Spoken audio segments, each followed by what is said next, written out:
Hello, everyone. Today's Share Your Expertise will focus on restorative circles in education. Here are a couple competencies that this topic relates to. To start, COVID in the classroom. Students, parents, and educators alike have had to navigate uncharted waters during these trying times. Needless to say, emotions are running high while morale is at an all-time low. And the field of education is changed forevermore. So, when we implemented restorative circles at my campus, it was actually the year that got cut short from COVID, but it was pre-COVID. We noticed, of course, when we implemented these circles, it's a 7th and 8th grade. It was a 7th and 8th grade campus. The students didn't automatically, they weren't automatically for it. It took a while for them to get used to it and get comfortable with it. But we teachers and administrators were adamant about having circle time every Friday. And then after a few weeks, all the teachers, we all noticed a difference. We started building those relationships with these students. The students were sharing better with one another. And we noticed a real positive change in our campus. Of course, like I said, that was the year that got cut short. So those kids didn't come back after spring break. And then it was a COVID, it was a digital classroom, and we hardly saw students face to face during that 2020-2021 school year. So if we saw such a positive change pre-COVID, we can only imagine the change that we'll see post-COVID when there are more issues for students to discuss and more of a need for safe spaces. So that's why I felt that this was a really relevant topic that would be a great use for any district. So, what are restorative circles? Restorative circles are designed to tap into our desire to be in positive relationships with one another. They provide a community where no one is seen as dispensable and everyone is valued. Circles help build accountability between individuals and the larger community. And here's a little video that kind of encaptures what restorative circles are all Restorative about. practices can be described as a philosophy focused on building positive relationships. Did you know restorative practices build relationships that are central to community by addressing misbehavior? Restorative practices also focuses on the harm done rather than the rule that is broken, and it also gives voice to everyone who participates in the process. Restorative practices have been shown to improve academic achievement and school climate. The restorative circle process promotes openness and shared voice amongst individuals of a group in order to celebrate, build community, make decisions, and address harm and conflict. The purpose of this circle is to check in with each other and begin building a sense of community. Each person will have a chance to share. You may pass if you do not wish to share. Norm and value setting. Each person in the circle can identify a value that's important to them. Another option is to use some common values like respect, trust, honesty, courage, and empathy. You can always add to this list. Opening round. Pick an emoji that best describes your mood and explain why.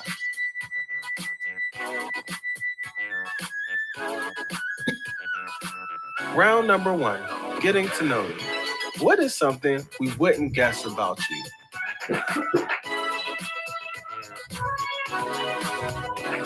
Round number 2, COVID-19 has impacted us all. How have you been impacted by this situation? Round number 3, what's been the hardest part of this situation for you?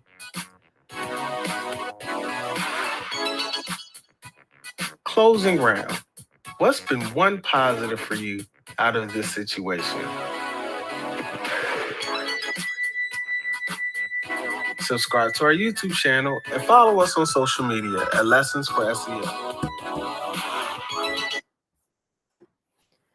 So that video just kind of encaptures what restorative circles are all about, and even gives like a little practice opening circle, like if you're just starting out.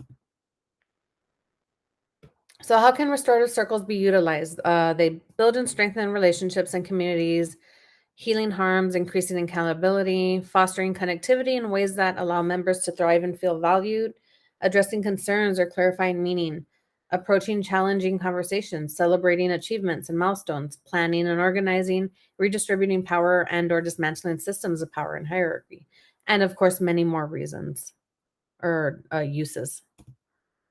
7 steps for facilitating meaningful circles. Step number 1, create a safe, supportive space. Um, invest time up front to build relationships. So don't solely focus on circles to build relationships with students or staff. That should be, it should go without saying. So you already have a relationship with the community or with the participants before you even begin the circle, and the circle just helps strengthen it. Explore values such as empathy, patience, kindness, courage, and open mindedness. 2, be prepared. Ensure you, the facilitator, are well rested, calm, and focused.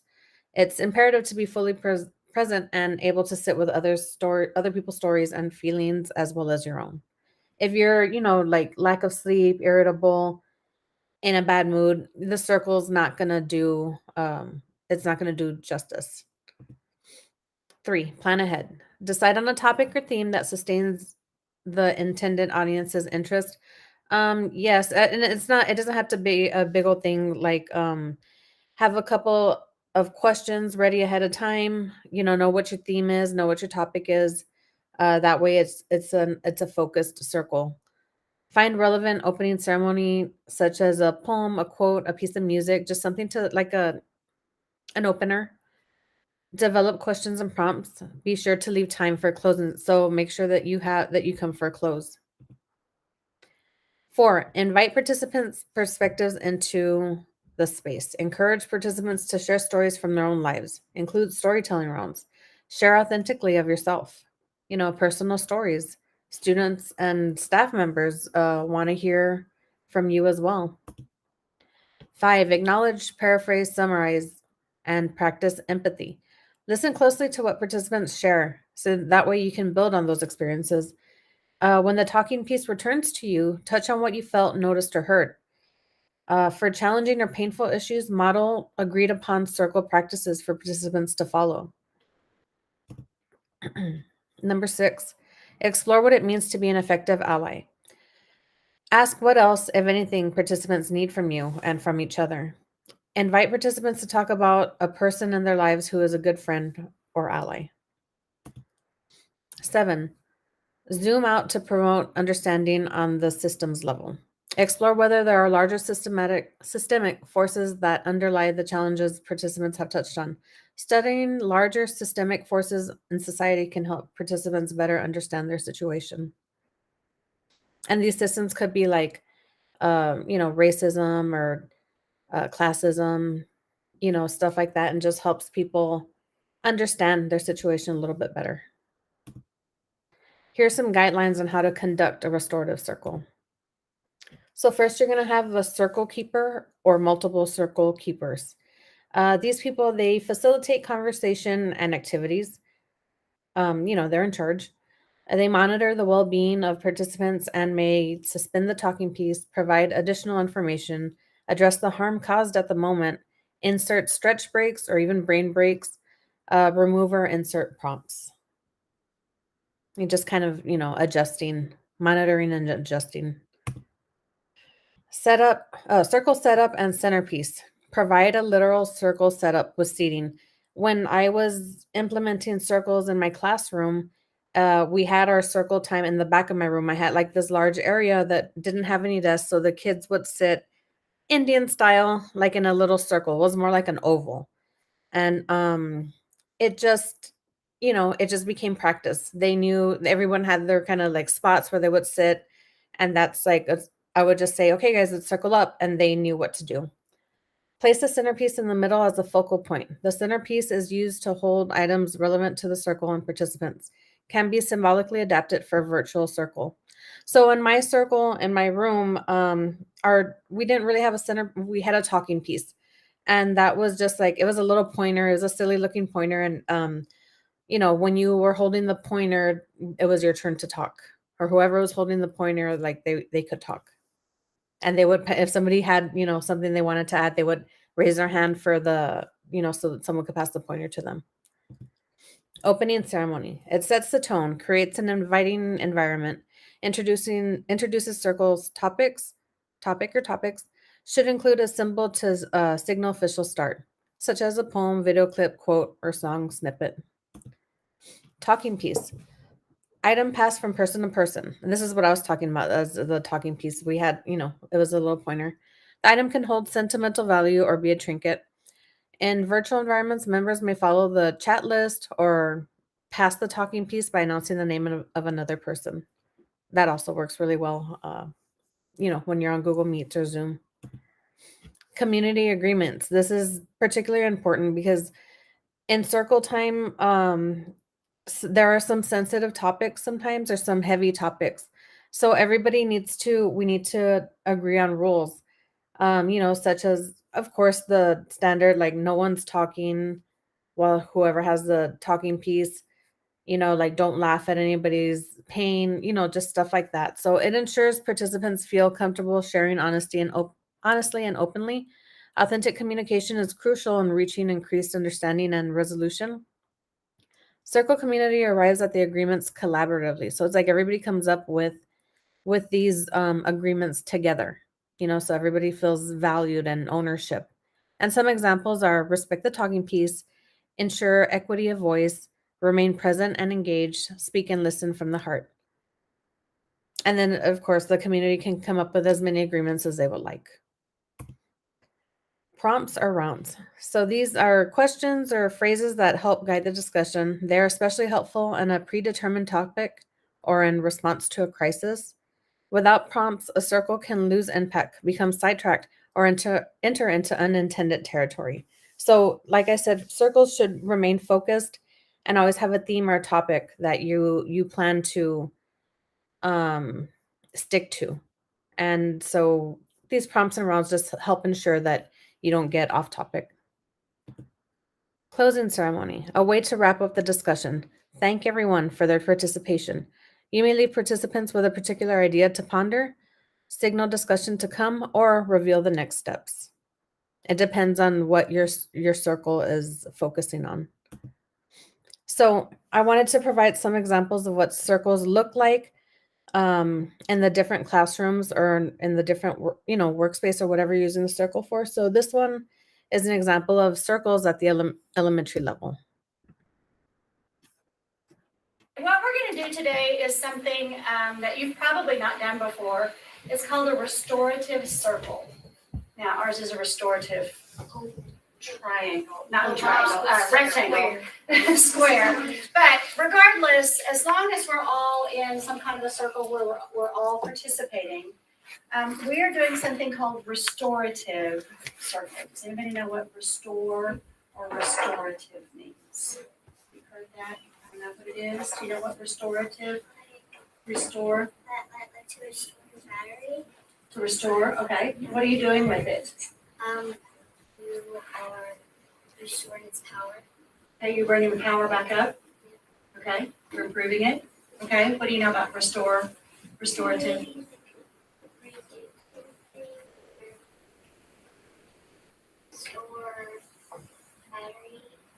your phone. Okay, because it's drained and it doesn't have any energy, so you need to bring that energy back in. Okay. Okay. You need to restore your energy to basically so then you can move and walk around, basically kind of live. Okay, so resting can help you restore your energy so that you can live. What else? Restore is basically something back to the way it was. Okay, putting something back to the way that it was. Very good. And it's also making something better too. So if you think about a house that needs to be restored, maybe it's an old house that's kind of run down and you're helping to make it better. So our group today is going to be restoring your relationships, helping to make your relationships with each other better. So that's what our focus is going to be today. Before I give you an opportunity to speak, we need to have some agreements. Can we agree on the Wolford agreements? Mutual respect, can we agree on that one? Yes. Okay, we can respect each other. Attentive listening, can we agree to that? Yes. Okay, and no put downs. Can we agree to that? Okay, that's gonna help us make things safe to talk about in here. Do you wanna come over here and sit? Weston, why don't you, move over either way.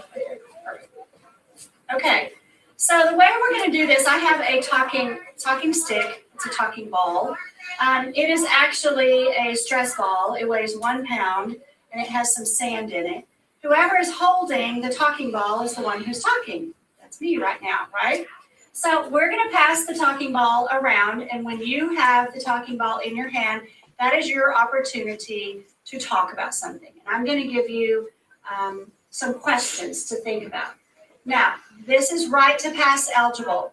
So if you choose not to say out loud what your answer is, then you can just say pass. We will not judge you. We will not ask you why you're passing. We'll just allow you to pass. The ball is going to go around several times. So if you pass one time, you may feel more comfortable answering the next question. Just because you pass one time doesn't mean you have to pass every single time. Okay? All right. So the first question that I'm going to ask you, when you're working in a group, and that's what Genius Hour is, a lot of times working in a group, or you're working in a group in your classroom with a group, maybe 2 people, or 3 or 4, or more than that. What are some things that bother you about working in a group? Not people. We will not name people. We will not say people bother us, but we'll say some of the things maybe that somebody does that bothers you when you're working in a group. Okay, I'll start. So sometimes when I'm working in a group, some people just want to take over and do just their idea, and they don't want to listen to other people's ideas, and it causes some conflict because they only want to do their own thing. Okay, we're going to start right here. Something that bothers you when working in a group.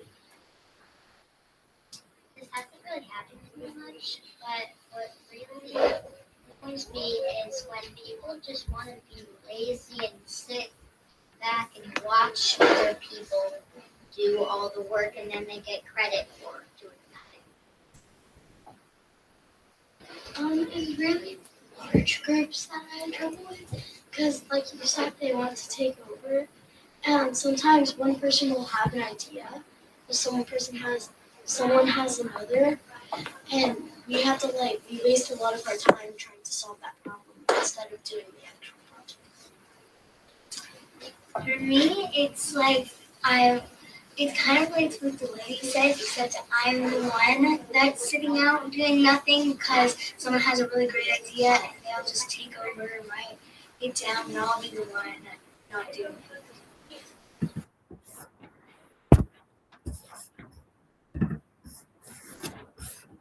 So I thought that was a great example of a facilitator or circle keeper. And then especially for that age, at elementary age, she started with, what is restorative? She focused on the vocabulary. She was very purposeful with her words when she was giving directions and reminding them of their agreements. And then her attention was on the person who had the talking piece. So I thought that was a good example. Here's an example of circles at the secondary level.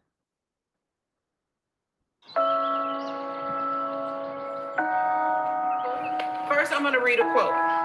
To succeed, you must first improve. To improve, you must first practice. Young people have to be given space to grow and to feel like, okay, I made a mistake, but from this learning experience, I can continue to become better. To learn, you must first fail.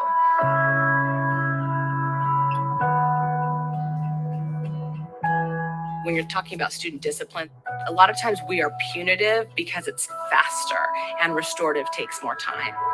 But restorative practices are better long-term. So at Procone, we have a place called The Zone, which we use in lieu of suspension. Welcome to the zone. It's a collaborative space where kids get into a circle and they discuss what their behaviors were and ways to correct it. We have the zone every morning from 7 to 9 a.m. Today, we had 8 students in the zone. We're here today to talk about how to make things right when we make mistakes, poor choices. Usually the infractions are cell phone use, disrespect, cursing, but it could also be that there was an argument in a classroom or more aggressive behaviors that also get sent to us. So even though you had a conflict that brought you here, if we can bring our best selves to this circle, we can get a lot done, we can learn from each other. When students come in, we go over circle guidelines so that there are agreements that we hold within this space. What does it mean to listen from the heart? You're trying to feel like you're relating to the situation. Just like showing respect to them. Once we teach them really what the zone is and how this is not a space where there's a power dynamic between you and another person, then they kind of disarm and get to what's causing that behavior. I had somebody come to me and tell me that a friend said something bad about me. And most of the time when you're in trouble, you get a referral and you have a consequence. They don't really want to hear your side of the story. Well, what happened? When you come into zone, they have a conversation with you and they kind of tell you how to solve your problem the positive way. I was able to go to her and work it out. We're really just trying to get context. Whenever there's a conflict, right, both parties contribute to the conflict, right? Although you may not feel like you contributed to the problem, you played a piece in it. And that's a part of the social emotional learning that we're trying to get them to see. We really want to have a discussion about the things you can control. I just need to catch myself and know my surroundings. It is a place for students to process their role in it, understanding who is harmed, but then also understanding that it's okay to reflect on what you as a student needed in that situation. I don't need anything from others to make it right because I can be mature on my own. But how can we help you in the maturing process? Because we're going to be here too. What I usually say is I don't want to change your behavior. I want you to think about it before you do it. Really, I've seen them becoming very intentional about what they do, what they say. Everybody has to own up to their consequences. And that's the whole purpose of the zone. By me owning it, it's going to help me better.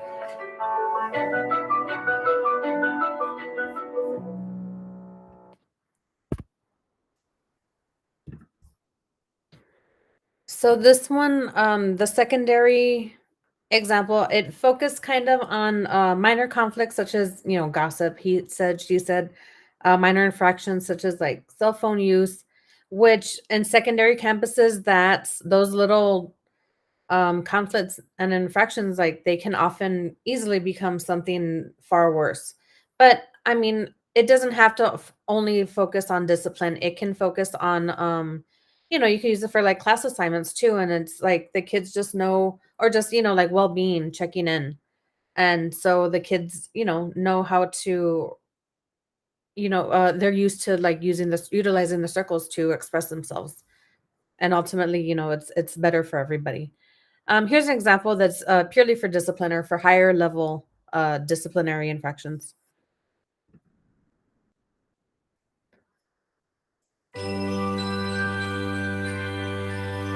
When I was in Sullivan freshman year, there was lots and lots of fights. I couldn't learn anything because it was like basically students in class would just, disturb the peace. I had this really rough class where there was a lot more disrespect that I faced, just in terms of kids feeling like they could talk to an adult however they wanted to. Like there wasn't really a different way for them to speak to the adults in the building. The kid that we're looking at now is somebody who likely sees trauma on a daily basis, is full of anxiety 99% of the time. In the past, what has happened is either the student gets suspended, or it's usually they'll talk to the dean of students and they'll come back, but they'll come back really upset. I would say the offender or the situation with that student, I would just say, well, you know what? I'm gonna look at the student code of conduct, you're getting suspended. That's it. I believe that when you suspend the student, the only thing you telling them is go home and have free time. That's the only thing that you're doing. When it comes to their classwork, you making them fall behind. You know, how is that really going to justify the students' change mentally, socially? How is it going to change in that aspect? The punishment is so harsh and there's no conversations that go along with them. We don't teach them that. We don't teach them to take responsibility on what happened. We don't help them to reflect upon what happened or what they've done.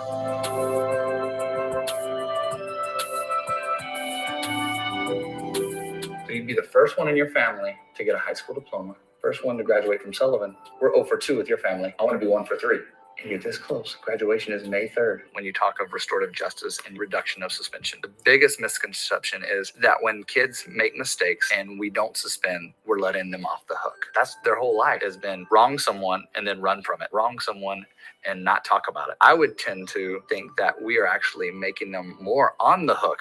You're not supposed to reward them by giving them free time. You should help them out and say, you know what, we're going to keep you in school so you won't be behind. There's a time for aggressive punishment when you jeopardize the safety of a building. But the greater majority of incidents that happen do not jeopardize the majority of the building. I think the greatest change was in me. I began to see the same behaviors over and over again.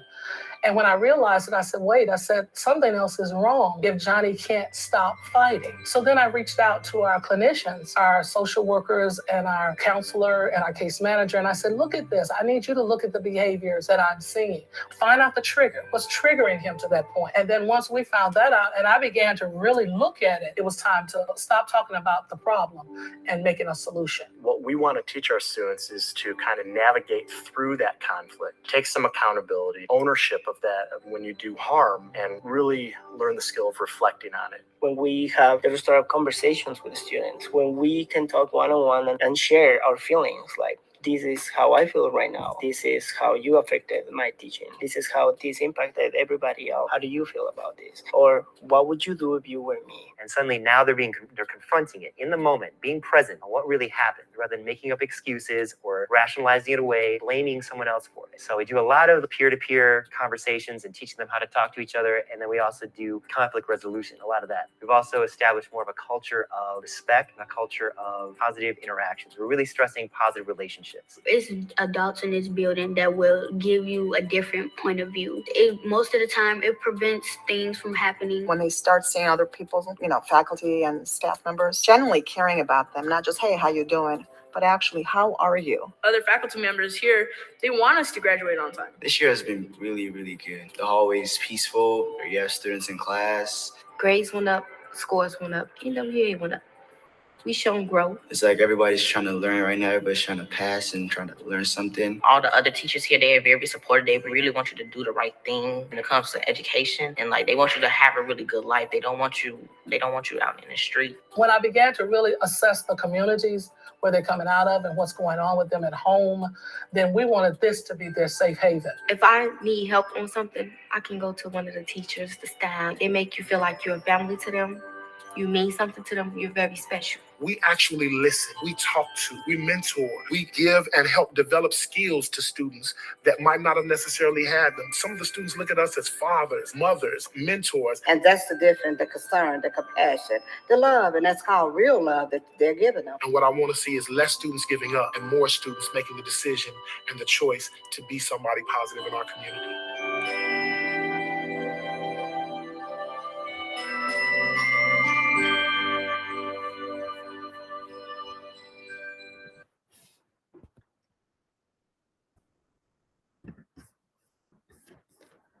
So, utilizing restorative circles for discipline, I mean, it's just totally flipping the script.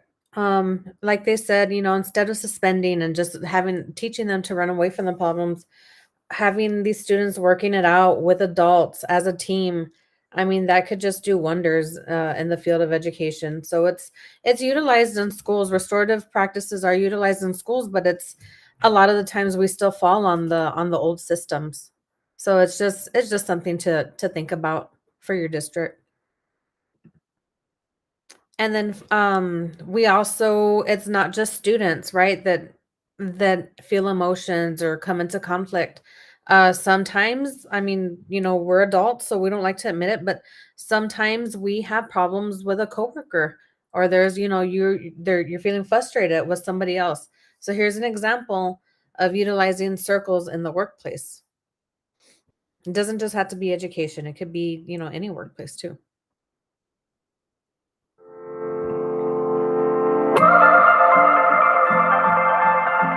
The Childhood Development Initiative, or CDI, began implementing a restorative practices program in Tallaght, Dublin in 2010. Restorative practices, or RP, help us to actively build good relationships, prevent the escalation of conflict, resolve conflict in a healthy manner, and repair harm when wrongdoing has occurred. This video shows how a restorative meeting can help to resolve a workplace conflict. It is a reenactment of a real-life incident of conflict between two youth workers in Tallaght, and the meeting is facilitated by one of their colleagues. All three participants had undertaken RP training with CDI before having this meeting. Girls, thanks for coming today. As you know, I've been asked to meet with you to discuss some of the difficulties that you've been having with a report your manager's asked you to complete. So I met with you separately to discuss how today's going to run through. Do you have any questions before we begin? No. Okay, I might come to you first, Rachel. Can you tell me in your own words what's happened?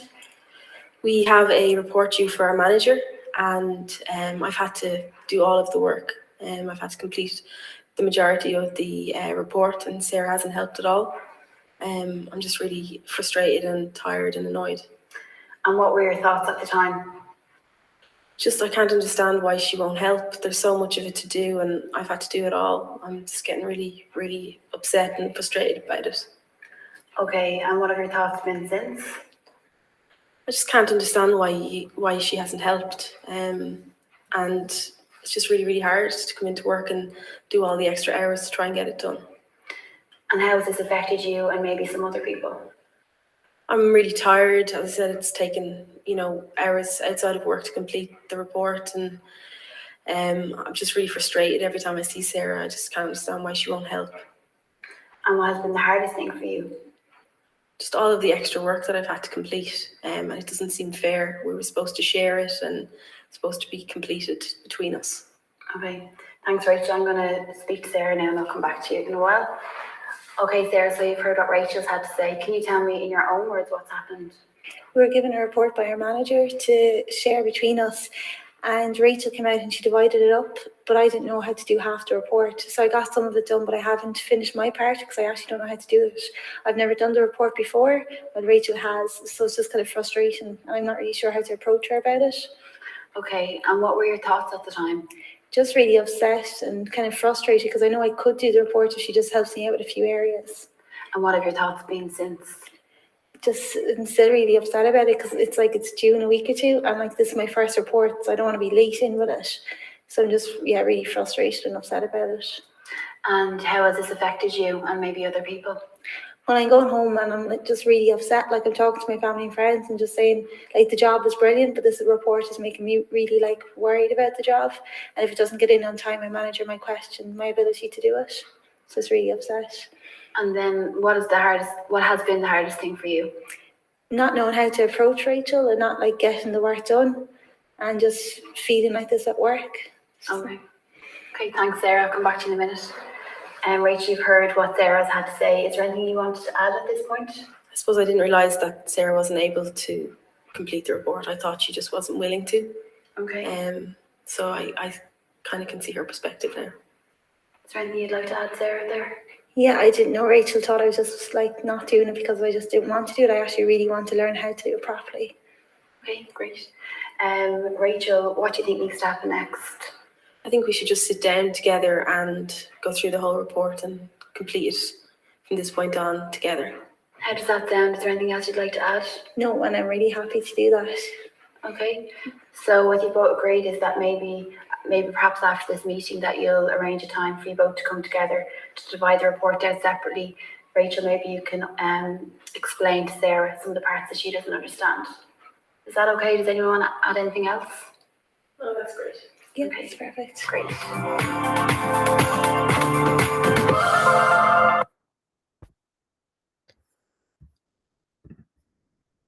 So in the workplace example, well, obviously they didn't use talking pieces when it's, when you're focusing on two faculty members or staff members, it's, it's, I guess, a little bit more grown up. And I guess if you want to use a talking piece, you can. But this practice is kind of amazing because a situation like that, I can easily see turning into something bigger and even going to like a grievance or something like that. So like it seemed like it was just a big misunderstanding, but by talking it out and developing a solution together, they're able to, to move forward and then hopefully, be more open in the future. So, I mean, that's, like at a central office, at a campus, there's issues, there's conflicts amongst coworkers, but restorative practice can be a step before like an official grievance process. I think, I think that would be a good step to put before someone submits a grievance. Okay, so restorative circles, they're all about healing and they can be used at every single level at any district. Um, Here are some resources, that helped me put this little presentation together, and as well as I put the full videos of links of the videos that I used in this presentation. And just to kind of wrap things up, I wanted to close with this quote. It's when we start working together that the real healing takes place. And I think that just is what restorative circles are all about. Okay, thank you so much. And I will see you guys later.